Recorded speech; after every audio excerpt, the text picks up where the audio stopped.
The three main events we'd like to highlight this week is ongoing US tariffs, European and UK inflation rates, and the European Central Bank's interest rate decision.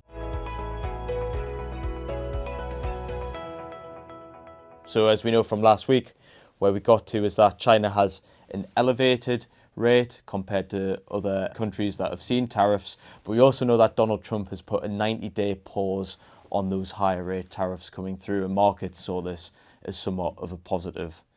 Over the weekend, it also highlights the uncertainty around tariffs, where we saw rumours coming through that goods that were electronic, like computers and smartphones from China, would see a lower tariff rate applied to them. However, President Trump himself has confirmed that that is not going to be the case. So once again, shows the ongoing uncertainty, and therefore we would expect that to translate into volatility within financial markets.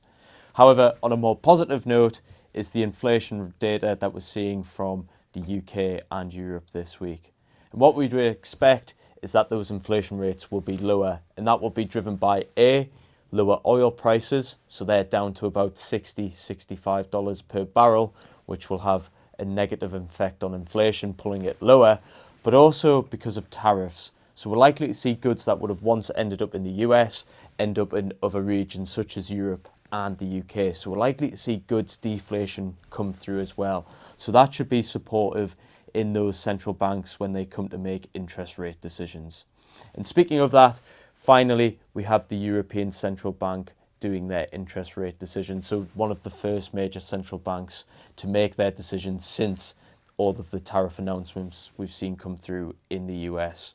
So financial markets at the minute are expecting one interest rate cut this week from Europe.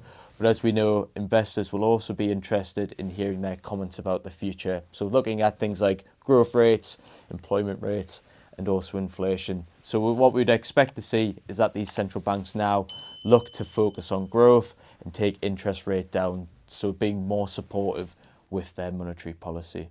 So that's all for today's video. Please keep an eye out on our YouTube channel for further updates throughout the week.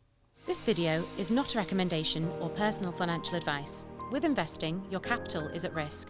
Investments can fluctuate in value, and you may get back less than you invest.